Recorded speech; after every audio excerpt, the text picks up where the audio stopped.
When the power of the earth gets weakened and the civilization emerges to control the universe.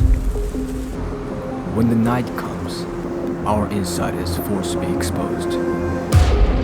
Even the genuine hard worker, the great heart mother, and ambitious ecologist, and even myself, all of us are the hedonist.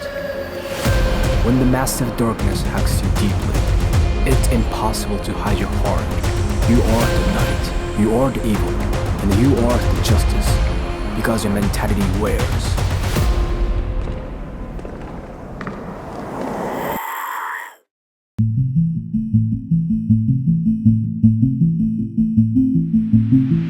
Hello people, welcome back to another new episode of The Gears, and thanks for tuning in again. So that intro you just saw was shot on only Sigma 16-28mm F2.8 lens. You guys got the Sigma Sharp vibe, right? Well, this type of wide-angle zoom lens is really easy to use. I think it's good for your second lens. Like first, get 24-70mm lens, and second, get this kind of 16-28 or 16-35mm wide-angle zoom lens. In this episode, we're gonna deep dive into the detail of Sigma 16-28mm f2.8, like build quality, sharpness, color, low light performance, and autofocus. So if you're on the fence buying this lens or not, or if you are a little interested in that, definitely this video will be masterpiece. Even if you're none of those, anyway, watch it because my video is fun. Okay, so let's start from build quality. So this time, that doesn't happen to me a lot, but I used the gimbal to shoot this intro shot. You know what? This lens is designed perfectly for that. First, it's the inner zoom. So no matter how you move the zoom ring, the length doesn't change. So you don't have to worry about the balancing on a gimbal. And that makes this lens so small and light, it weighs about 1 pound. The build quality is good. It has some luxury feel and it has AF/MF switch. Focus ring is relatively heavy, which I thought it was a little tricky to handle, especially for smooth manual focus transition. And I said pros of inner zoom, right? But cons I experienced of this is it's kind of hard to know what focal length you're using at that moment just with your feeling, like without looking at it. But overall, I got the positive feeling for touching and using this lens. The function is minimum, but definitely it has what you need. And this lens is about $900. Well, it's not too expensive as this type of wide-angle zoom lens, but next, let's see if this is actually worth that money. So now we're gonna actually see this lens's image quality. First, let's look at the focal length and distortion. This lens has from very wide 60mm to still wide, but gives you the natural shot 28mm. 60mm is definitely great for vlogging and this kind of dynamic shot. And 28mm is, like I said, still wide, but it gives you the natural perspective. You can use this 28mm like 35mm.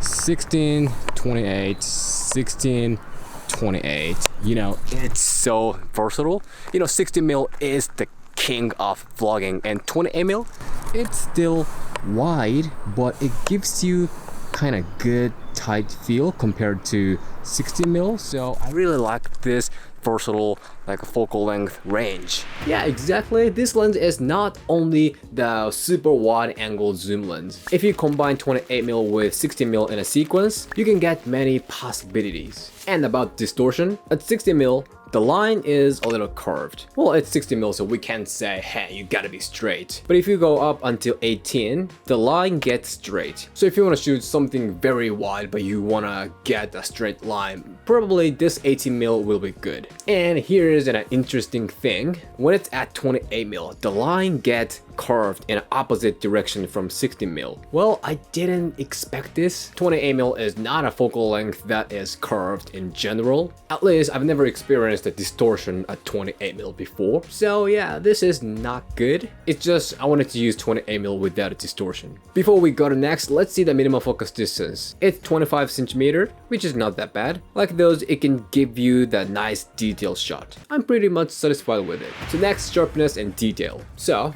where is this lens from? You know where it is?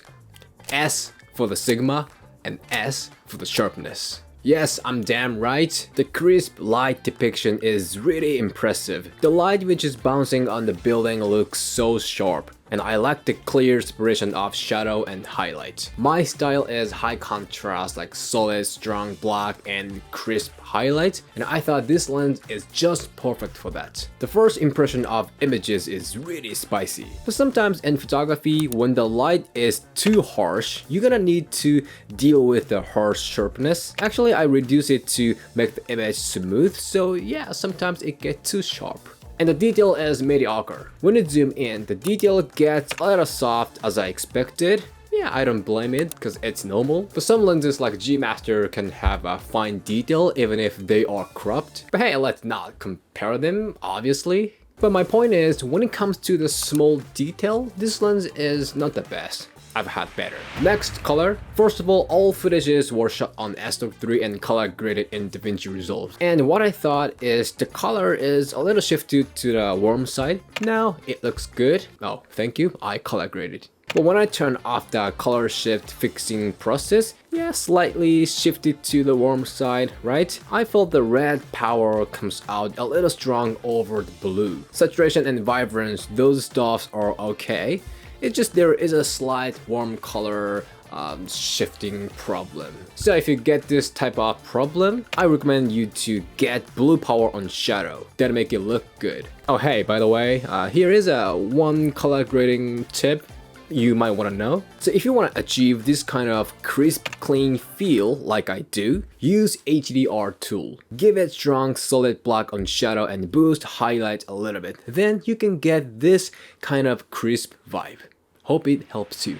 So next is low light performance. Well, it's f2.8, so it's bright enough to capture the moment at the night. The sharpness and color are still good, but in some really dark places where you need to rely on a high ISO, there were some cranky noises. In photo too, if you pull the shadow up too much, the shadow gets rough. But this depends on what camera you use. Probably if you use A7III, the result will be totally different. But in this case, it was on A7III, so the result was like this. When it's ISO over 2000, the noise was kind of obvious, especially on shadow. But even on A7III, I have better low light result with other 2.8 lenses, so maybe I can say this lens is not that good in the low light situation. Well, I have to say this again, but this is mediocre in low light situation. Yeah, it's totally usable, but it's just that. I wish it could do a little better.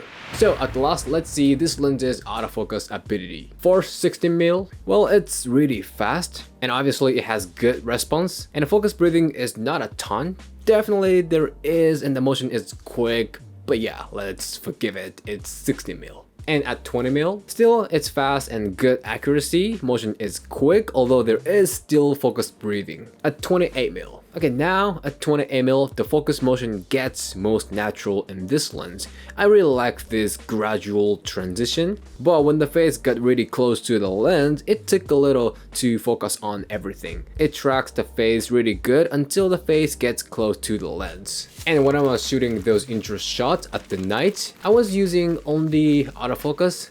Yeah, only autofocus. But sometimes at the dark place, but you know, that was not like a crazy, like a dark place. There was a street lights at least, but autofocus got lost sometimes. Like, you know, it didn't know where to go. Like it lost, like back and forth.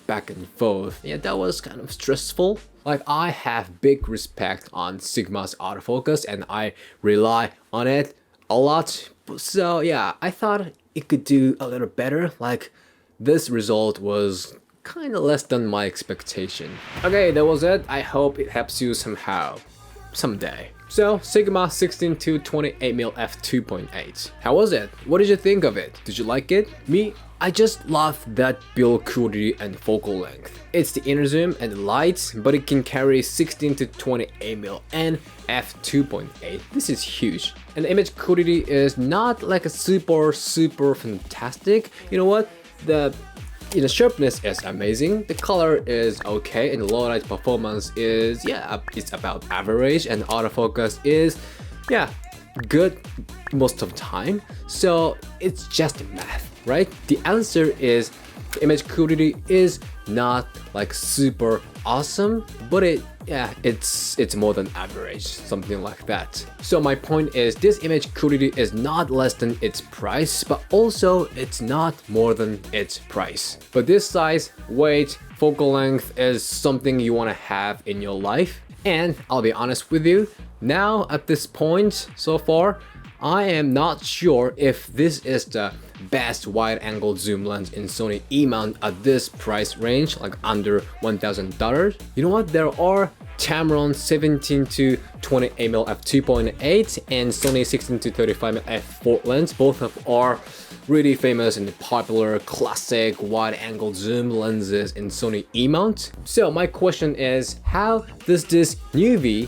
do compared to those E-mount wide-angle legends? So in next video, I'm gonna review this Sony 16-35mm F4 because I've never done it before. I've done 16-35 F2.8, here's a video, but not this before. And after that, let's compare those three all together at one time in one video, and let's see which is fufu.